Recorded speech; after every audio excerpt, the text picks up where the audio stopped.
Good evening.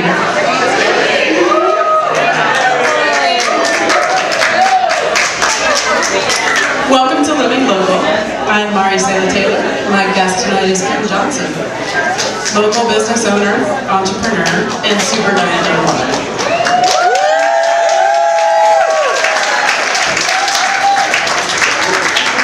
Kim is co-owner of Tsunami Sushi, as well as the buildings at 10th and Washington, the home of our new local food hub.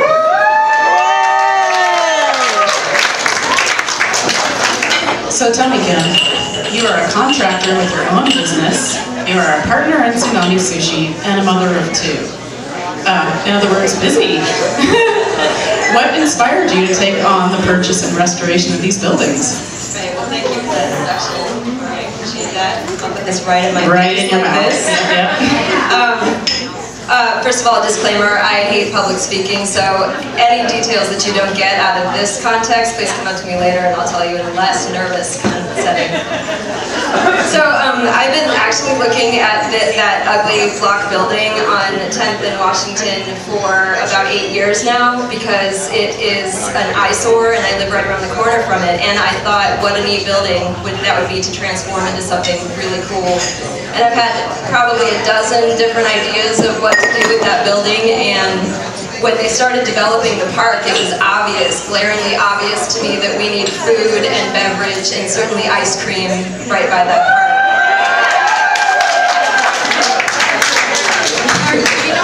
So when A, the park was being developed, and then B, I kind of heard tell through a couple of channels that the former owner of the building had passed on, and before that building hit the market, I hit the ground running and put in an offer with a 3-month delay on closing to determine the feasibility of the project. So any sort of aspect that I could ever imagine doing in that building, I went to the city and sort of covered all my bases and determined that it was absolutely feasible, everything that I was thinking with that building. And then at the very last moment when we were about to close, the day before closing, we were in a position to offer on the little metal building and just sort of secure the flavor of the those 2 blocks. And they accepted the offer, and thus the farm stand became a feasible aspect of the food. A reality.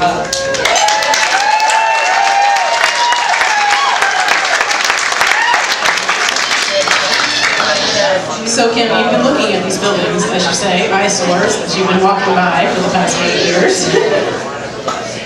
And now, we have our new local food hub. What are some of your visions for that? Right, so my initial vision with the block building, before we were even considering that the steel building was a part of the whole scene, was certainly we need pizza in this town, and certainly pizza is artisan pizza. So I was really excited primarily about the possibility of bringing in wood-fired oven and doing a bakery and pizza. And the building is gigantic enough that it just accommodates multiple venues, multiple small businesses within this big building. So there's the big block one. And so, you know, a commercial kitchen back in that corner that accommodates the needs of 3 to 5 different small businesses in there, with a community seating area and an upper balcony area for sitting and hanging out and a lounge, and a family-friendly environment was my primary interest because there aren't very many places to hang out with children that are there aren't very many places to hang out at evening that are not bars, and there's not very many places that stay open late enough for families to come and hang out with their kids. So that was one of my interests. And then the other issue is sort of satisfying these missing pieces in the community around food. So gelato, having like some good sweets and ice cream. I'll keep coming back to the ice cream. And then of course a bakery. So just like real artisan bread and pizza would be awesome. Possible coffee roasting. I don't know. And so that's kind of open. I mean, that floor is open. We're going to the questions a little later for specifics. Let me make sure I hit all these. Oh, pizza night, we're hoping that we're ambitious enough and have enough community support that we'll launch one night a week in the springtime, launch a pizza night so that we'll start previewing our pizza product and get a mobile a mobile wood-fired oven going and sort of making collaboration with the farm stand do a kind of Friday evening to-do with pizza.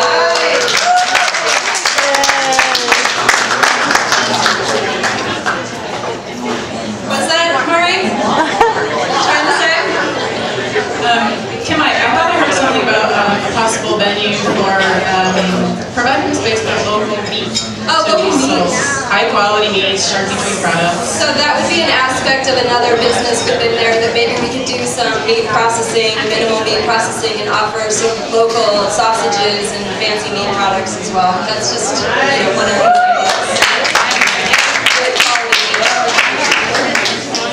So to echo what Kim said, at the end of our program, we'll our studio audience to ask questions and to offer suggestions. And Kim, the food hub needs a name still, is that right? Oh yeah. I don't know if it sounds weird to everybody, but food hub, I'm not sure how that's hitting everybody. But so if you can help in that regard, that'd be awesome. So as I understand it, the buildings need considerable renovation and infrastructure development. What help do you need from the community to get this vision on the ground? Okay, so monthly work parties are in the works, and I would like to create a way to kind of advertise what day of the week a work party might happen, and just kind of gather enforcements from the community to help pound out some of these details, cleaning it up, getting it, de-uglifying the outside and inside. And then, in particular, with the farm stand development,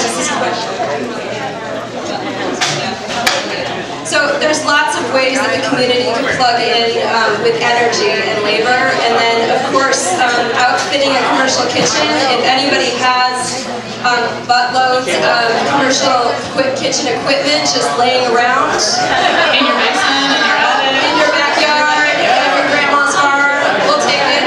So keep that in mind.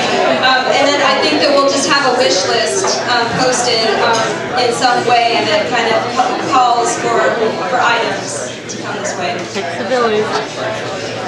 So the first inhabitants of the local food hub are the Coast Fork Farm Stand and Scott Bergwin's, how do I say, portable grocery store?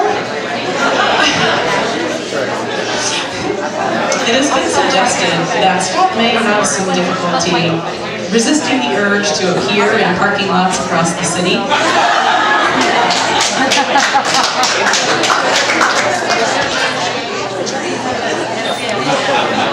So Kim, what are your plans for the farm stand building to ensure that Scott stays put? Well, I think the paint job is great, huh? How'd you like that electronic sign? It's kind of like the emperor who has no clothing. So just so you know, that was just kind of a primer coat. We will make the paint job look a little less childlike, but we were trying to make a statement that there's a change. Thanks. And it rained that day. We've talked a little bit about this. Scott and I have talked a little bit about developing the space surrounding the steel building to be more like an outdoor food plaza, like year-round market, and have covered space for farmers and vendors and seating. So kind of develop with landscaping and trees and raised bed gardens that the city approved as acceptable landscaping, which was pretty awesome. So just kind of a way to kind of beautify that area, the whole thing, and make it like a lovely scene that you want to come and hang out in. It complements the park, it flows over. And I wasn't there yesterday at the farm stand, I was gone all day, but I heard it was pretty magnificent, the turnout with the park festival thing going on, and just that flow back and forth is pretty astounding. With the covered bridge thing. So I think that should keep it.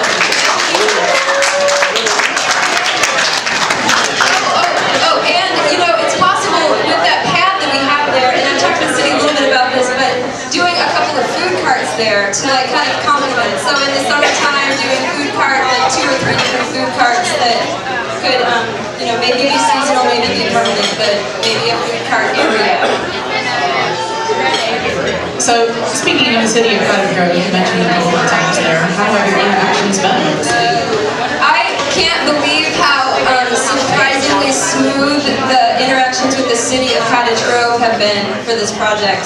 And I've interacted with them on a number of fronts, but that's why I went to them first before I even initiated an offer on the building, because I anticipated many hoops and many hitches and giddy-ups and just not a feasibility or hidden fees, or I just wanted to make sure that any possible thing that would happen there could happen there with no hitch from the city or no $5,000 upgrade fees or whatever. And so they actually are totally excited about this project because that was their vision with the park, to kind of to diminish the industrial vibe of 10th Street and kind of bring in food and drink and shops and things to sort of complement the park. So I think that this is sort of, because this goes with their vision, I think they're kind of paving the way for it to happen. So they've been astounding to work with, actually.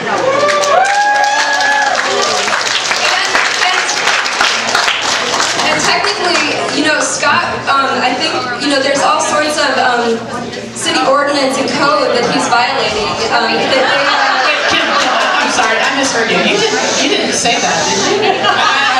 And so, to their credit, thank you to the city of Cottage Grove for just turning a blind eye to these sort of facts about it and not being...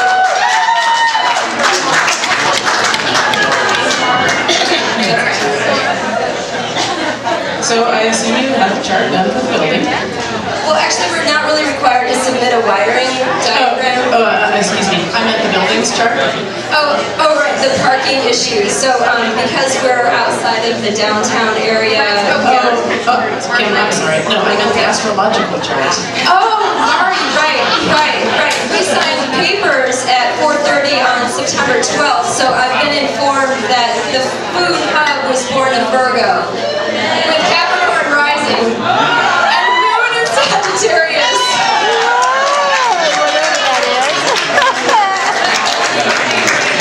How auspicious. Yeah, we are talking about a framework of down-to-earth perseverance and know-how, fired by a heart-seeking internal growth and expansion. Sweet! That's right. That's what we have. Okay, let's hear from our studio audience. Does anyone have questions for Kim?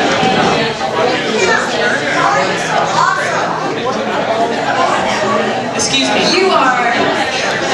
Because I've lived in this town for 8 years and I need good pizza.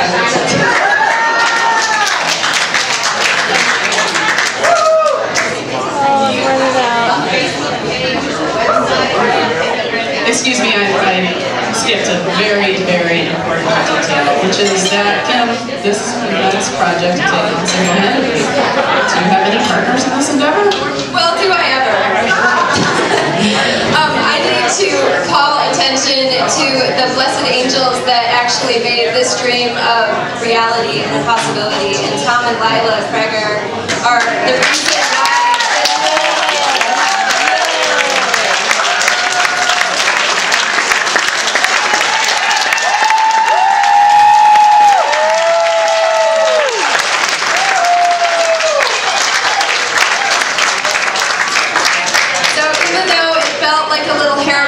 Over-ambitious idea. I really appreciate Tom and Lila for believing in the possibility of this happening and for believing in my ability to hustle the community into shape so that we can make this happen. So thanks, Tom and Lila. I made this little gift basket of our product for Tom and Lila, and I put it in this sweet steamer. It's a steamer gift basket. I'd like my steamer back. I know we're on the product of Kim and Andy's sushi products. Have you all tried the collard rolls? Oh my god! Really, try them. They are so good. Alright, so let's hear studio audience. Does anyone have questions for Kim? Suggestions for inhabitants of the local food hub? Or